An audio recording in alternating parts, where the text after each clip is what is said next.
आपने कहा कि आपकी गाड़ी छीनने वाली बात है। हमारे वहाँ जहाँ बैठे मेरे यहीं पड़ोस में ही जो बाटा चौक है वहाँ एक जैन साहब की दुकान है मेडिकल की, वो मेरे गांव के पास के ही बिल्कुल बिल्कुल आसपास ही। तो हम ऐसे ही तो उनके वो प्रेमचंद जैन जी थे, अब तो गुजर गए। तो वहाँ एक शब्द चलता है टटलू टटलू टटलू। तो मैंने एक दिन प्रेमचंद जी से पूछा, मैंने कहा जैन साहब यार ये टटलू क्या चीज होती है? वो हंसे कि यार मरवाल तो यार मेवात का हो गया तो टटलू का नहीं पता है। कहने लगा कि नहीं यार मुझे तो, मैंने कहा जैन साहब मुझे तो मैंने सुना बहुत है। तो उसने किस्सा सुनाया, उस किस्से को मैंने मेरा एक उपन्यास है हलाला उसमें भी दर्ज किया। किस्सा ये था कि मेवात के कुछ युवा रोजगार की तलाश में गुड़गांव आते हैं। ये तब की बात है जब नूह जिला अलग नहीं हुआ था। अच्छा। तो गुड़गांव में जैसे आप आते हैं राजीव चौक की तरफ से, उधर से अलवर की तरफ से, तो एक सोहना अड्डा पड़ता है आज भी। तो वहां लेबर खड़ी होती है, जैसे अब चौक चौराहे पे देखते हैं कि सवेरे लेबर खड़ी होती काम की तलाश में। तो वहां से दो लड़के भी गए मेवात से, खड़े हो गए। तो जी आए भाई, जैसे किसी की कोई आया भाई को काम कराना है तो लोग तो जाएंगे, हाँ जी बाबू जी बताओ आप, जैसे अगर आपको लेबर चाहिए तो ऐसे करते हैं ना। शहर में दिल्ली में भी आपको यही जगह जगह मिल जाए। तो वो आए, उसके पास एक आदमी आता है तो वो पूछते हैं कि हाँ जी बाबू जी बताओ क्या काम है। वो जो मेवात के थे कहने भाई ईंट उठवानी है, कुछ ईंट है 5-1 हजार वो अंदर डलवानी है। कहना बाबू जी मेरी तो कड़ी दुख है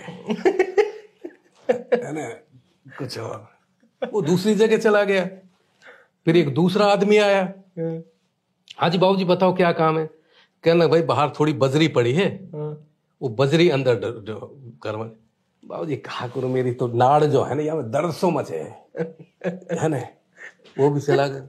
तीसरा आदमी आया एक बड़ी सी गाड़ी में, हाँ जी बाबूजी बताओ जी क्या काम है। कहने लगा भाई सेप्टिक का गड्ढा खुदवाना है। कहने बाबूजी तैयार है।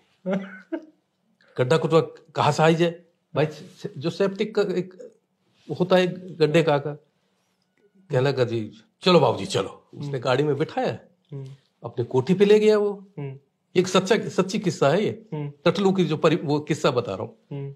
वो गए, अब लाला जी ने गाड़ी खड़ी करी, उनको बता दिया भाई आपको 6x7 का यहाँ गड्ढा खोदना है और ऐसा करना कि तुम इसको खोद दो, शाम तक मैं आऊंगा, तुम्हारी जो दिहाड़ी बनेगी वो दे दूंगा और चले जाना। कहने लगा जी ठीक।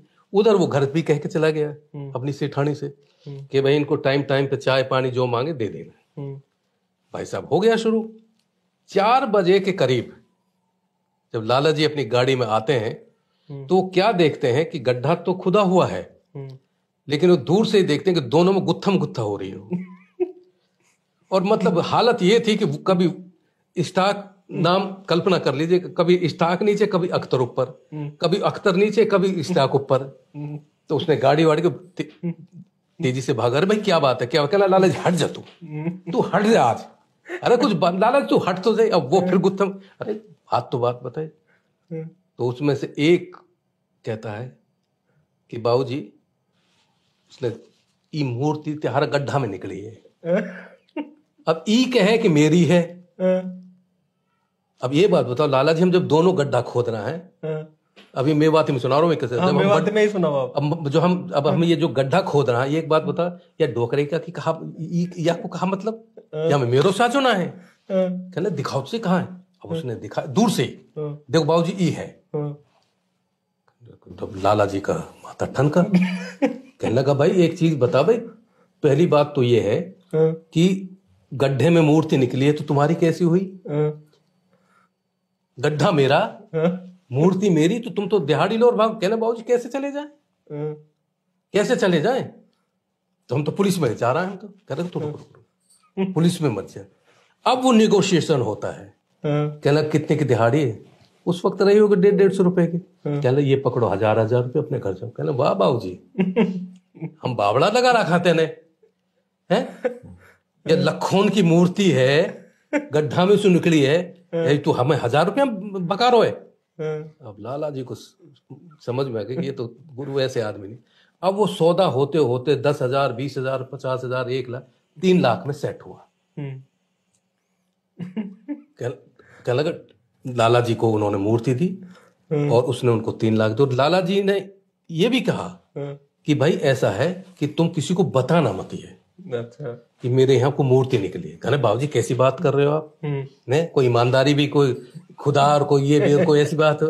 तो उसने उनको गाड़ी में बिठाया और उसी सोहना चौक पर, पहले बसें वहीं से निकलती थी, अंदर से, गुड़गांव से, बस अड्डे से, वहीं बस आई जो अलवर या उधर की जाने वाली हो, उसमें उनको बैठाया और वो तब तक खड़ा रहा जब तक वो बस उसकी आंखों से ओझल नहीं होगी। हो गया जी। अब असल किस्सा अब सुनिए। अब लाला जी ने वो तो हुई पहुंची और 2-3 दिन के बाद जहां एंटीक पीस लिए जाते हैं दिल्ली में, पुरानी दिल्ली में, वहां लेके गया और उसको दिखाया कि भाई ये मेरे गड्ढे में से ये निकली है। कहने लगा जी क्या है? कहने लगा, उसने देखा उसको दूर फेंक के मारा दुकानदार ने।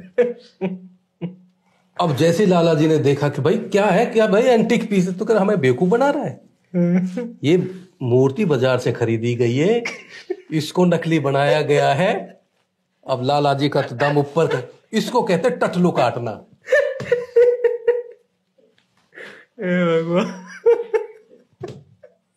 ये ऐसे मेवात में बड़े किस्से हैं और आजकल ये ऑनलाइन हो गया टटलू काटना। अच्छा। मतलब आपके पास कोई नई गाड़ी है, आपकी गाड़ी का तस्वीर लिया और ओलेक्स पे डाल दिया वो और कह दिया कि भाई ये ओलेक्स 2 लाख में है, फला फला मॉडल है। अब हर आदमी स्वार्थी है, लालची है कि अगर आदमी 2 लाख का नया लेटेस्ट मॉडल, 10 लाख की गाड़ी है, 6 लाख की गाड़ी 1.5-2 लाख में तो उससे संपर्क करेगा, संपर्क करके उससे जगह तय करेगा कि भाई पैसे कहाँ लेके आऊं मैं, तो उसको बुलाया जाएगा कहीं। जब लेकर जाएगा तो अब वो कहेगा कि भाई कहाँ है गाड़ी, तो लिए तो कल गाड़ी वाड़ी कुछ नहीं, तो उससे तेरे वाले और छोड़ दे, तो मतलब ना, हाँ वो भी ले जा बक्से जो पैसे लेकर। अब इन सब चीजों का संबंध सीधा सीधा से हम बात करें तो रोजगार से जुड़ा हुआ है। अगर हमारे देश में रोजगार हो, अच्छी शिक्षा हो, तो शायद ये नौबत नहीं है। और जहां तक क्राइम की हम बात करते हैं, क्या मेवात में क्या क्राइम होता है, क्या और देश में नहीं होते हैं क्या? नहीं, दिल्ली के पास है, यहाँ ज्यादा होते हैं, इसलिए बात होती है। नहीं, सब जगह होते हैं। देखिए होता क्या है ना कि जहां जो एक बार जिस चीज को, जिस इलाके को आप बदनाम कर, जो एक बार उसमें आ जाता है, तो वो सब जगह है।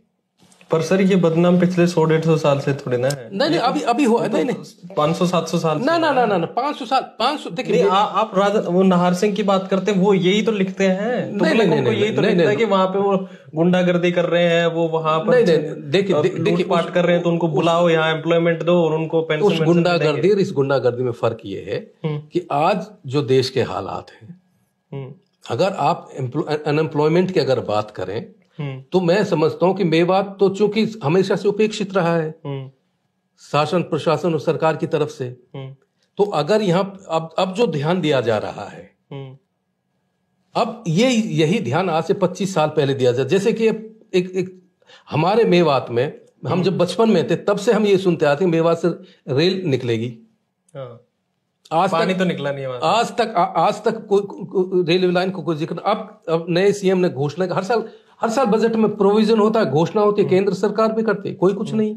तो सवाल इसका है कि आप के यहाँ, और दूसरी बात, क्या मुसलमान क्या मेवात में रहते हैं क्या?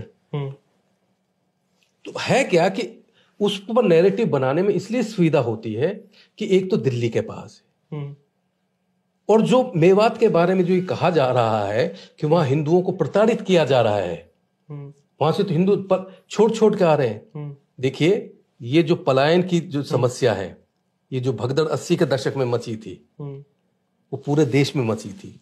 जितना भी इस देश का सवर्ण तबका था, वो धीरे धीरे सब गांव देहातों से शहरों की तरफ आ गया। ये तो है।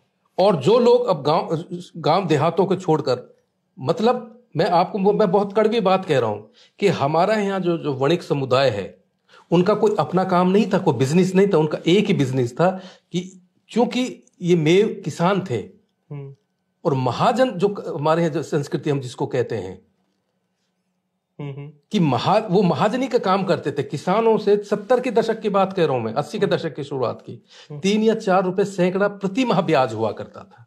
ओह माय गॉड, 3 या 4 रुपए की बात कर रहा हूं। अगर 73, 74, 75 में किसी किसान ने 5,000 रुपए ले लिए किसी महाजन से, तो उसका बताओ मतलब 3 रुपए सैकड़े के भी हर महीने का कितना ब्याज बनता है। धीरे धीरे ग्रामीण बैंकों का एक्सपेंशन हुआ, विस्तार हुआ, लोगों की परचेजिंग कैपेसिटी बढ़ी, लोगों को खाना कमाना आ गया, तो वो धंधा बंद हो गया। जब वो धंधा बंद हो गया तो आपने कोई नया धंधा तो शुरू ही नहीं किया।